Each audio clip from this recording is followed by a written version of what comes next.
Два человека погибли в результате пожара в Амгинском районе. Пожар произошел в частном доме в селе Бетюнцы. По информации пресс-службы МЧС региона, в результате пожара огнем поврежден дом на площади 49 квадратных метров. На месте пожара обнаружено двое погибших. В устранении возгорания задействовали 2 единицы техники и 7 человек личного состава республиканской пожарной охраны. Сейчас устанавливают причину пожара, виновное лицо и нанесенный ущерб. Возбуждено уголовное дело о халатности должностных лиц при организации тушения лесных пожаров. Об этом сообщает прокуратура региона.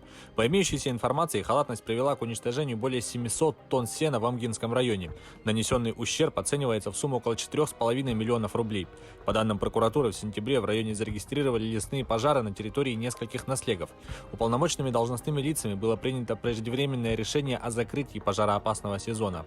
Тушение лесных пожаров не было организовано из-за принятия данного решения, что привело к распространению пожаров по участкам крестьянских хозяйств и потребительских кооперативов. Подозреваемых в грабеже поймали по горячим следам в Мегино-Кангаласском районе Якутии. Ими оказались ранее судимые 27-летний и 32-летний мужчины, которые являются родными братьями. Они были в гостях у своего знакомого, проживающего в частном доме. В ходе совместного распития спиртных напитков между мужчинами возник конфликт, в результате которого один из подозреваемых начал угрожать хозяину дома кухонным ножом.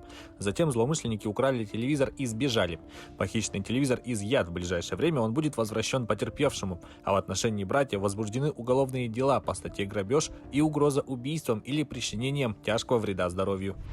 Падение и повреждение 8 металлических опор из-за нарушения правил безопасности при ведении строительных работ нанесли ущерб на сумму порядка 6 миллионов рублей в Мегино-Кангаласском районе. По информации Следственного комитета, в январе 2018 года между Якутскэнерго и обществом с ограниченной ответственностью был заключен договор на выполнение строительно-монтажных работ. В ноябре того же года руководитель коммерческой организации привлек к работе 4 человек, у которых не было допуска к выполнению подобных работ. Он не ознакомил работников с порядком производства, а также не остановил работы в свое отсутствие. Во время демонтажа проводов произошло падение и повреждение 8 металлических опор. Генеральный директор предприятия предстанет перед судом. Также для возмещения ущерба на имущество обвиняемого наложен арест. 51-летний мужчина подозревается в краже из магазина цифровой техники в Якутске.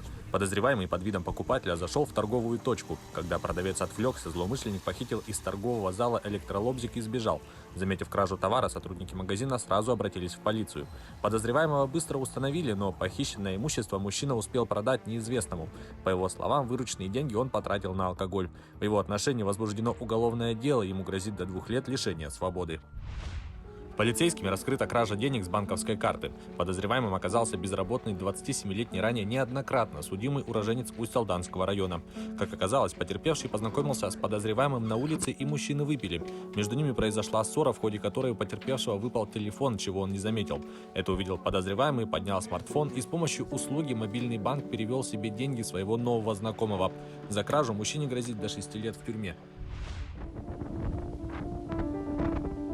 Ураган «Эта» ударил по Центральной Америке. В Гондурасе реки вышли из берегов, спровоцировав наводнение и оползни в городах и поселках на Карибском побережье.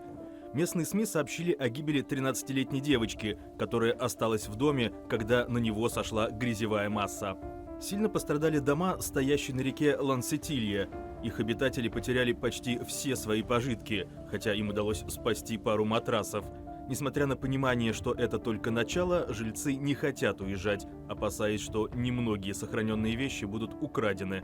Они рассказали, что пока переберутся в хижину неподалеку, которая стоит на возвышенности. Во вторник удар шторма ощутили также в Никарагуа, где сильный ветер срывал крыши с домов, а местные жители укрылись во временных убежищах. По оценке Американского центра слежения за ураганами, это чрезвычайно опасный ураган 4-й категории по шкале Саффера-Симпсона. Специалисты предупредили, что последствия его удара могут быть катастрофическими. Ситуация усугубляется тем, что на пути шторма беднейшие страны региона, где многие люди живут в деревянных домах, не способных устоять под ударами стихии. В этом сезоне штормов это уже 28-й ураган, рекордное число за всю историю наблюдений, отмечавшееся также в 2005 году.